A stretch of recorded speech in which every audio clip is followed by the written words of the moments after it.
오늘의 말씀 데살로니가전서 5장 16절부터 22절 말씀입니다. 항상 기뻐하라. 쉬지 말고 기도하라. 범사에 감사하라.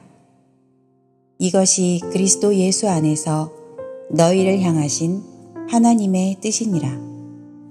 성령을 소멸하지 말며 예언을 멸시하지 말고 범사에 헤아려 좋은 것을 취하고 악은 어떤 모양이라도 버리라. 아멘. 할렐루야. 우리 전우좌우에 계신 분들과 함께 인사하겠습니다. 전도합시다. 다시 한번 인사하겠습니다. 그래도 전도합시다. 전도는 나의 삶을 통해 그리스도가 증거되어지는 것입니다. 삶으로 그리스도가 증거되는 것, 그것이 바로 전도입니다.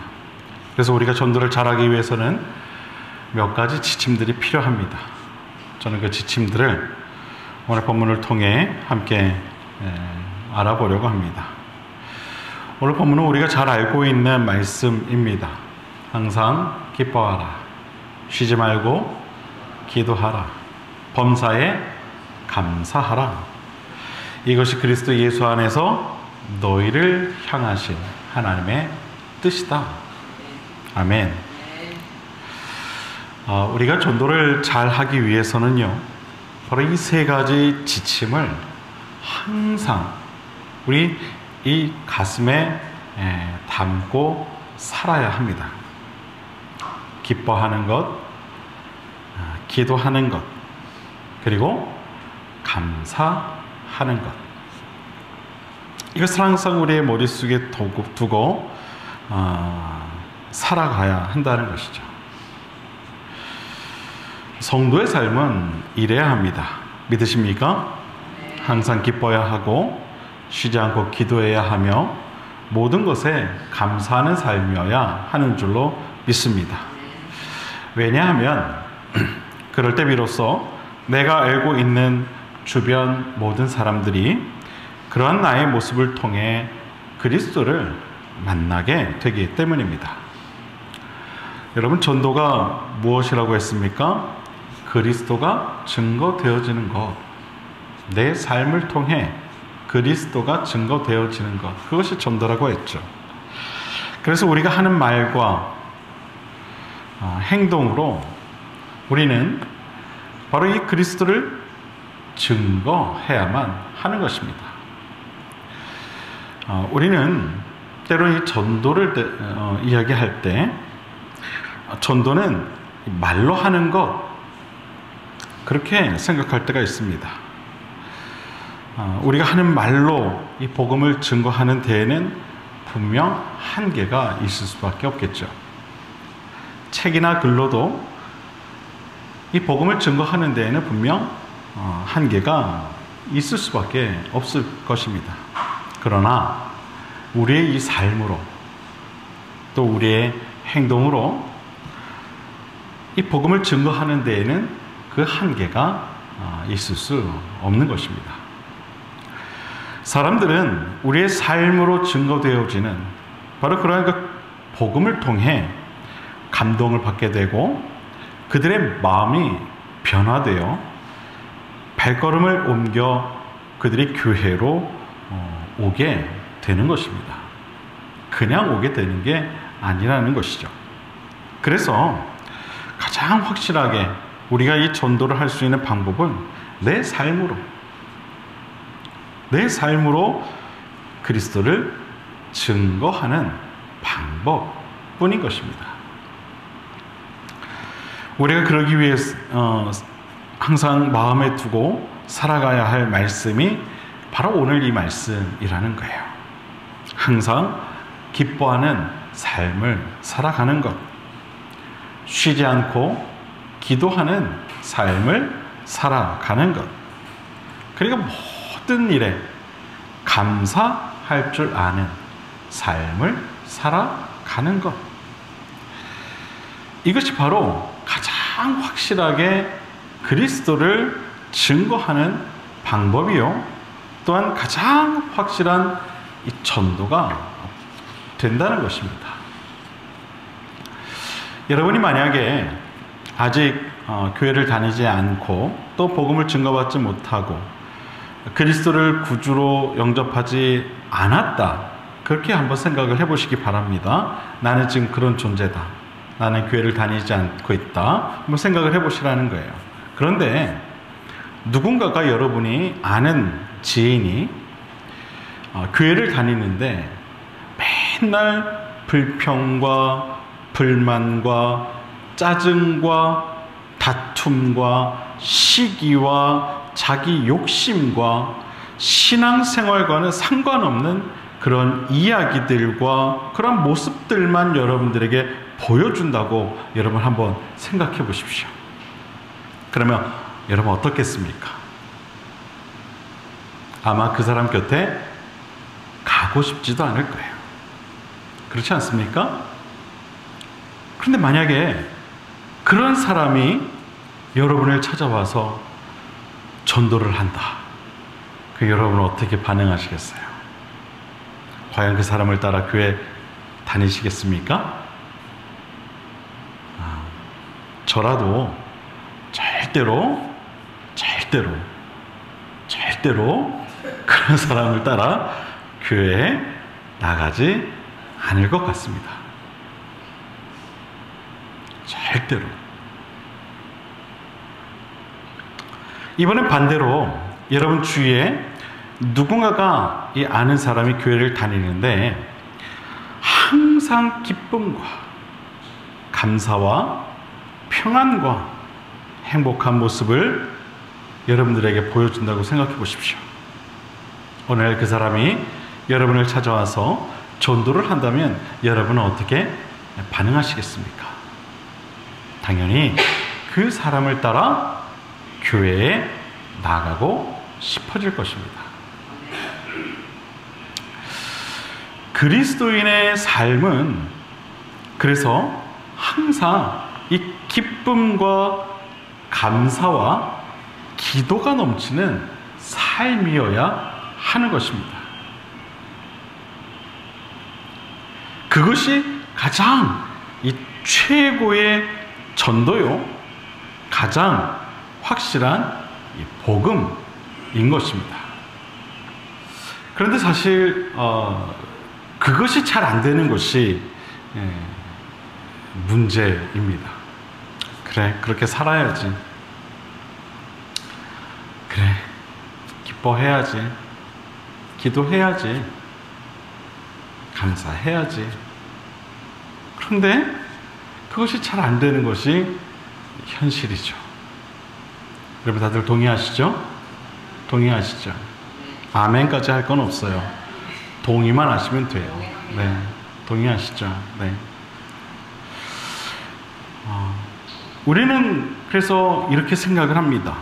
어떻게 살면서 항상 기쁠 수 있을까? 살다 보면 화날 때도 있고 또 복잡한 마음에 짜증날 때도 있죠. 마찬가지로 기도해야 하는데 기도가 나오지 않을 때도 있습니다. 왜 나에게만 감사의 조건들이 생기지 않지? 하면서 한숨이 나올 때도 있습니다. 맞습니다. 그것이 우리 인생이죠. 그래서 인생을 말할 때 희노애락이라고 말을 하죠. 희노애락, 그것이 함께 공존하는 것이 우리 인생이라는 것이죠. 그런데도 불구하고 여러분, 성경은 우리에게 말합니다. 항상 기뻐하라. 쉬지 말고 기도하라. 범사에 감사하라. 범사에 감사하라. 항상 기뻐하라. 쉬지 말고 기도하라. 아, 주님, 왜 이렇게 어려운 미션을 우리에게 주시는 겁니까? 현실은 그렇지 않은데 왜 항상 기뻐하고 쉬지 말고 기도하고 범사에 감사하라 말씀하시는 겁니까? 영어 성경을 보면은요, 항상 기뻐하고 우리의 기도는 계속되어야 하며 모든 상황 속에서도 감사를 드리라고 번역되어 있는 것을 보게 됩니다. 제가 영어로 읽어드리면 좋을 텐데 발음이 별로 그렇게 좋지 않아서 제가 이렇게 다시 재번역을 해서 말씀을 드려봤습니다. 여러분, 이것은요, 주님의 명령입니다. 그렇게 해야만 한다라는 것이죠. 항상 기뻐해야 하는 것이고 쉬지 말고 기도해야 하는 것이고 모든 일에 있어서 감사할 줄 알아야 한다라는 거예요. 18절을 보면 그렇게 말씀하시잖아요. 이것이 그리스도 예수 안에서 너희를 향하신 하나님의 뜻이다. 기뻐할 일이 없어도 기뻐할 수 있어야 하는 것이고 기도가 나오지 않아도 기도해야 할 수 있는 것이고 감사할 것이 없어 보여도 모든 것에 감사를 드릴 수 있는 삶이 되어야 한다는 거예요. 되어야 한다. 그렇게 되어야 한다. 사랑하는 여러분, 성도의 삶은 항상 기뻐해야 합니다. 그리고 기도가 끊어져서는 안 되고 항상 감사가 넘쳐야 합니다. 이것은 어떤 상황이나 환경에 의해 만들어지는 것들이 아닙니다. 오직 믿음으로 말씀에 순종함으로 만들어 가는 것이죠. 여러분, 우리는 하나님의 사람들이요, 그리스도의 피로 거듭난 존재요, 이전과 다른 새로운 삶을 살아가기로 결정한 사람들인 줄로 믿습니다. 우리는 어떻게 해야 하나님의 뜻을 따라 살아가는가에 대한 해답을 이미 다 알고 있는 사람들이에요. 어떻게 해야 우리 삶에 기쁨이 넘치고, 어떻게 해야 기도가 계속되어질 수 있고, 어떻게 해야 범사에 감사하는 삶이 되는지 이미 다 알고 있는 사람들이라는 거예요. 그러나 우리가 머리로 이해는 하지만 이것이 실제로 삶 속에서 이루어지기는 참 쉽지 않은 것이 문제입니다. 문제는 여기에 있는 것이죠. 알고 있고 이해는 하고 있는데 그것이 삶 속에서 실천되지 못하는 것이 항상 문제라는 거예요.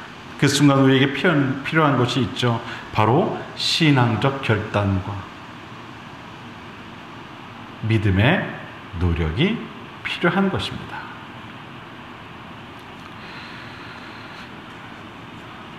아까 우리 서은영 집사님이 한쪽 발을 기부스를 하고 왔어요.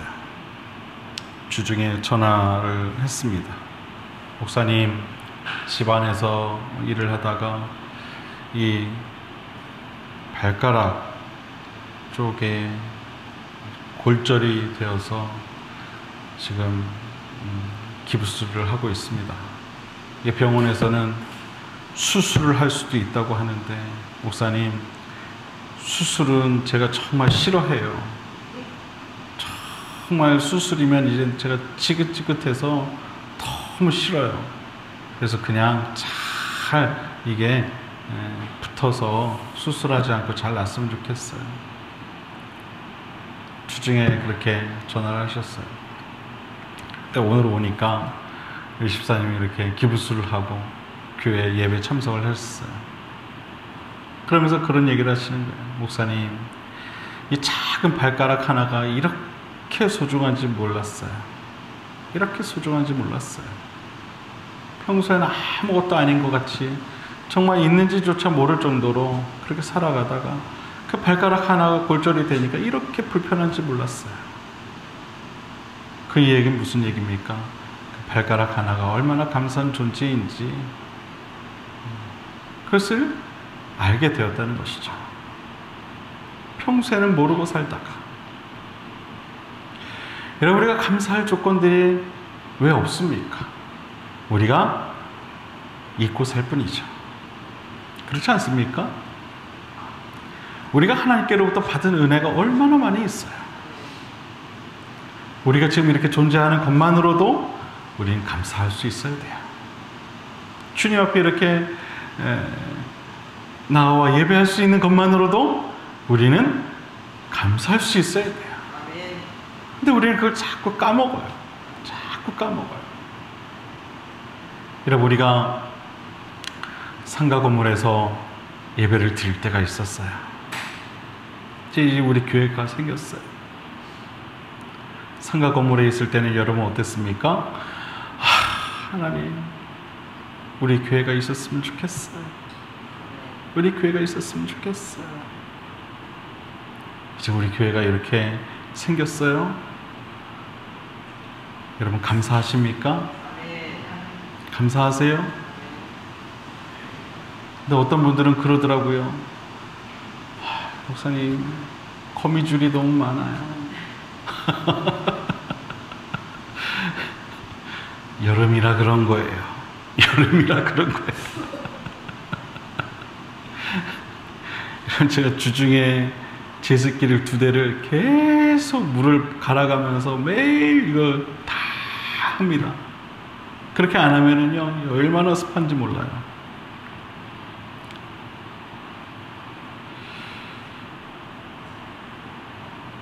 감사하세요. 감사하세요. 감사하세요. 저는 그래서 그렇지 못한 우리의 삶이 왜 그런가, 그 해답을요, 오늘 본문에서 좀 찾아봤어요. 그게 바로 이제 19절에서 22절 말씀인데요. 본문을 읽어보면 이런 말씀이 나와요. 성령을 소멸하지 말며 예언을 멸시하지 말고 범사에 헤아려 좋은 것을 취하고 악은 어떤 모양이라도 버려야 한다. 오늘 본문에서 우리가 잘 알고 있는 말씀인 기뻐하고 기도하고 감사하라는 말씀 뒤에 이어서 바로 이 말씀들이 나와요. 우리 그거를 집중해야 돼요. 그 이유는 우리가 어떻게 해야 기뻐할 수 있고, 또 어떻게 해야 기도할 수 있으며, 또 어떻게 해야 모든 일에 감사할 수 있는지에 대한 보충 설명이기 때문에 그래요. 즉 성령을 소멸하지 않고 예언을 멸시하지 않으며 범사에 헤아려 좋은 것을 취하며 악은 어떤 모양이라도 버리는 삶을 살아갈 때 비로소 우리의 삶이 기쁨과 감사와 기도가 끊이지 않는 삶이 될 수 있다는 겁니다. 그 첫 번째, 성령을 소멸하지 말라. 성경은 오늘 우리에게 그렇게 이야기해요. 성령을 소멸하지 말라. 따라해 보겠습니다. 성령을 소멸하지 말라. 영어 성경을 보면은요, 성령의 불을 끄지 말라, 그렇게 번역되어 있어요. 이 말의 의미는요, 우리 안에는 이미 성령의 불이 임재해 있다는 것이죠. 그래서 그 불이 꺼지지 않도록 하라는 말이에요. 무슨 이야기인지 아시겠습니까? 여러분, 우리는 이미 성령을 받은 자들이에요. 그렇기 때문에 그 성령을 우리는 늘 기억하고 그 성령과 동행할 줄 아는 삶을 살아야 한다는 거예요. 이 성령을 소멸하지 말라는 것은 그런 이야기입니다. 그리스도인은 이미 거룩한 하나님의 영이신 성령을 받은 사람들입니다. 믿으십니까? 예수님을 그리스도로 영접한 사람에게는요, 누구나 다 하나님 아버지께로부터 이 성령을 선물로 받게 됩니다. 사도행전 2장 38절 이하를 보면 이런 말씀이 나와요. 베드로가 이르되 너희가 회개하여 각각 예수 그리스도의 이름으로 세례를 받고 죄의 사함을 받으라. 그리하면 성령의 선물을 받을 것이다. 이 약속은 너희와 너희 자녀와 모든 먼데 사람 곧 주 우리 하나님이 얼마든지 부르시는 자들에게 하신 것이다. 약속하셨다라는 거예요. 너희가 예수 그리스도의 이름으로 세례를 받고 죄의 사함을 받으면 성령의 선물을 받게 될 것인데, 이것은 너희 모든 자녀에게 하신 하나님 아버지의 약속이라는 거예요. 그러니까 우리 안에는 이미 성령이 어떻다는 거예요, 여러분? 임재해 있다는 거예요. 우리 안에는 이미 하나님의 영이 있다는 거예요.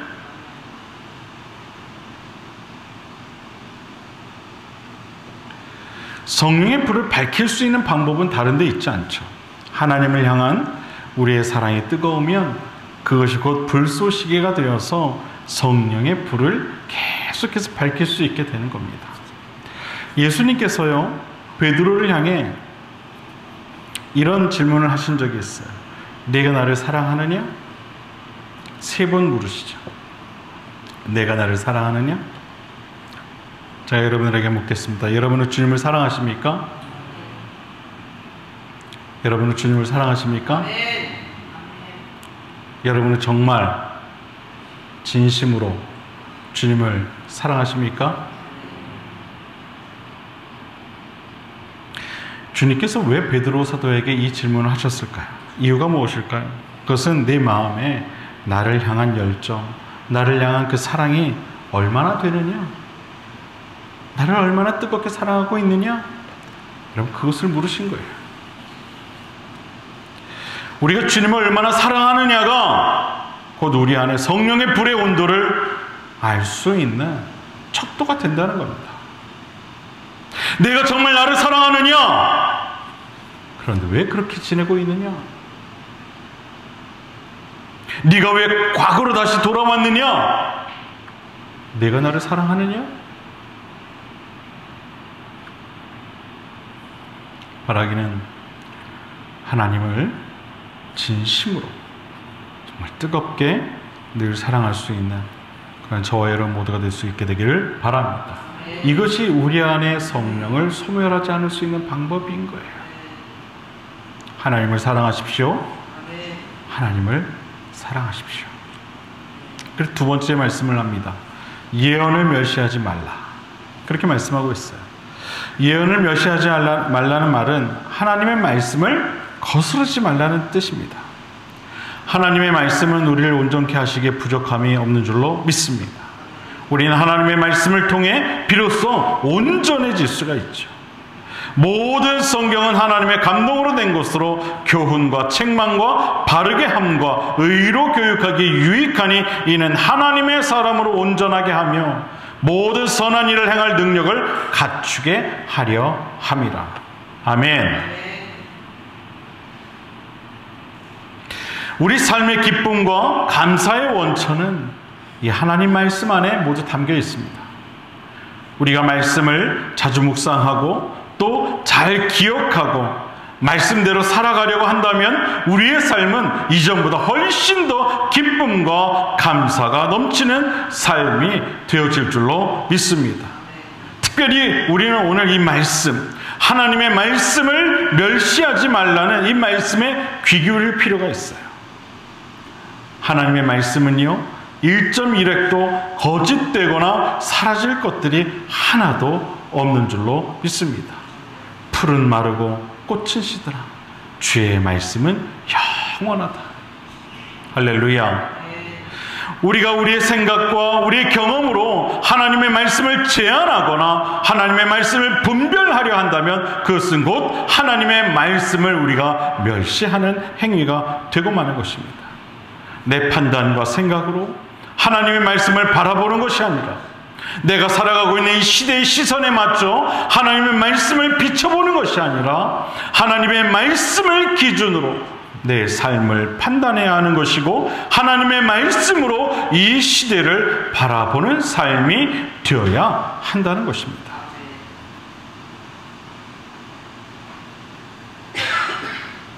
세 번째로 성경은 말합니다. 범사에 좋은 것을 헤아려 취하라. 우리는 살아가면서 좋은 것을 취할 줄 알아야 합니다. 이 헤아리라는 말은요, 잘 살피라는 말입니다. 헤아리라, 이것은 잘 살피라는 거예요.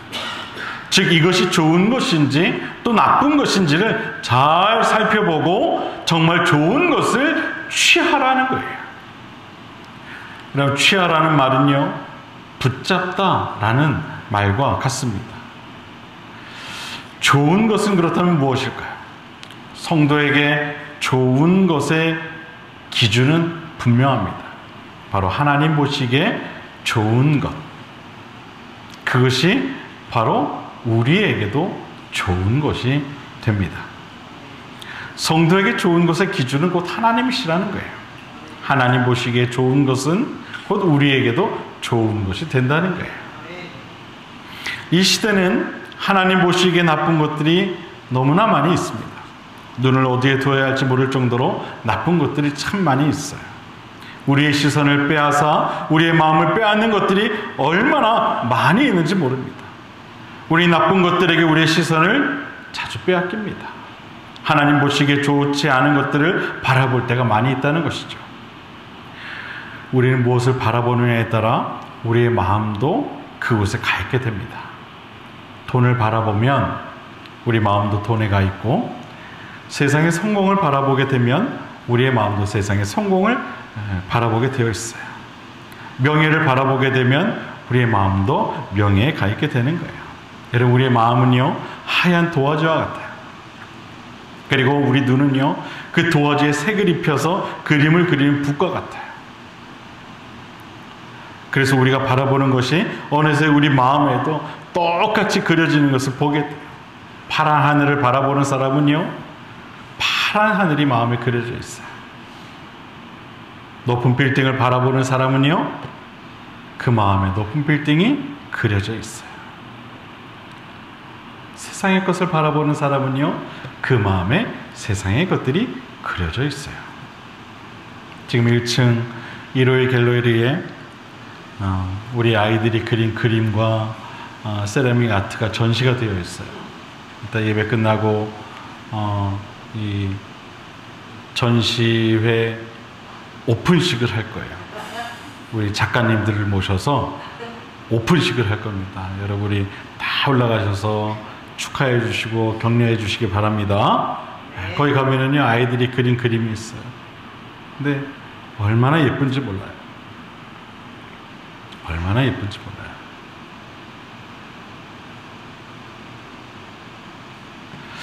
성경은 말합니다. 너희는 이 세대를 본받지 말고 오직 마음을 새롭게 함으로 변화를 받아 하나님의 선하시고 기뻐하시고 온전하신 그 뜻이 무엇인지 분별하도록 하라. 너희는 이 세대를 본받지 말라. 여러분, 우리 이 세대를 본받아서는 안 됩니다. 이 시대 사람들이 말하는 것을 쫓아가서는 안 됩니다. 우리 모든 것에 하나님께서 기뻐하시고 하나님께서 보시기에 좋은 것들을 잘 분별해야만 합니다. 마지막으로 성도는 악은 어떤 모양이라도 버릴 수 있어야 합니다. 여러분, 우리는 하루에도 수십 번씩 선과 악의 기로에서 갈등하며 살아갑니다. 왜냐하면 우리 안에는 아직 버리지 못한 악한 마음과 생각들이 남아있기 때문이죠. 우리 모두는 하나님의 은혜로 의인이 되었지만 우리 안에 아직 남아있는 옛사람의 악한 성품과 죄의 습성들이 우리를 괴롭힐 때가 있다는 것입니다. 그래서 성경은 말하는 겁니다. 악은 어떤 모양이라도 버려야 한다. 버려야 한다. 영어 성경은 이 본문을요, 악을 피하라, 그렇게 번역을 합니다. 악을 피하라. 또한 세 번의 성경은 이렇게 번역을 합니다. 갖가지 모양의 악을 멀리하라. 여러분, 악은 피해야 할 대상입니다. 멀리할 대상이라는 거예요. 악은 그런 존재라는 거예요. 가까이 하는 순간 우리도 악한 일을 하게 될 수밖에 없다는 거예요. 그래서 성경은 말하는 거예요. 멀리해야 된다. 그래서 버려야 한다. 피해야 한다. 우리가 가까이 하면 할수록 벗어날 수 없는 대상이 바로 이 악이라는 거예요. 악이라는 거예요. 악의 반대말은 선이죠. 선은 하나님께로부터 오는 것이죠. 마태복음 12장에서 주님은 이런 말씀을 하십니다. 선한 사람은 그 쌓은 선에서 선한 것을 내고 악한 사람은 그 쌓은 악에서 악한 것을 내느니라. 사랑하는 여러분, 악을 멀리하는 삶을 꼭 살아가실 수 있게 되기를 바랍니다. 그리고 하나님을 가까이하여 선을 쌓아가는 삶을 꼭 살아가실 수 있게 되기를 바랍니다. 선을 쌓으면 선한 열매를 맺게 되는 거예요. 바라기는 선한 열매를 많이 맺을 수 있는 우리 비상그림교회 모든 성도님들이 다 되실 수 있게 되기를 바랍니다. 여러분, 어떠한 상황이 찾아와도 어떠한 환경에 처하게 되어도 하나님의 뜻을 이루어가는 삶이 곧 그리스도인의 삶인 줄 꼭 믿으시기를 바랍니다. 수없이 많은 갈등과 유혹의 순간이 찾아와도 우리는 계속해서 결단하여 하나님의 뜻을 이루어 가야 하는 줄 여러분 꼭 믿으시길 바랍니다. 그러기 위해 오늘 본문은 말해요. 항상 기뻐하라. 쉬지 말고 기도하라. 범사에 감사하라. 이것이 우리를 향한 하나님의 뜻이다. 바라기는 내 삶에 하나님의 뜻이 이루어질 때까지 기뻐하고 기도하며 감사할 줄 아는 삶을 살아가는 저와 여러분 모두가 될 수 있게 되기를 바랍니다. 하나님의 사람이라면 그렇게 살아야 한다는 거예요. 그럴 때 여러분을 보는 모든 이들이 하나님의 살아계심을 함께 보게 될 것입니다. 사랑하는 여러분, 저는 여러분이 하나님의 뜻을 이루어가는 삶을 살아가실 수 있게 되길 바랍니다. 하나님의 뜻을 품고 세상과 당당히 맞붙어 싸워 이길 수 있는 믿음의 용사들이 다 되실 수 있게 되기를 축원합니다. 그래서 많은 이들이 하나님의 살아계심을 여러분을 통해 경험할 수 있게 되기를 바랍니다. 제가 오늘 설교 제목을 이렇게 지어봤어요. 여러분은 교회에 함께 다니고 싶은 성도입니까? 묻겠습니다. 여러분은 누군가에게 교회에 함께 다니고 싶은 그런 성도이십니까? 바라기는 오늘 말씀을 기억하여서 그러한 성도님들이 다 되실 수 있게 되기를 마지막으로 주님의 이름으로 간절히 축원을 드립니다. 기도하겠습니다.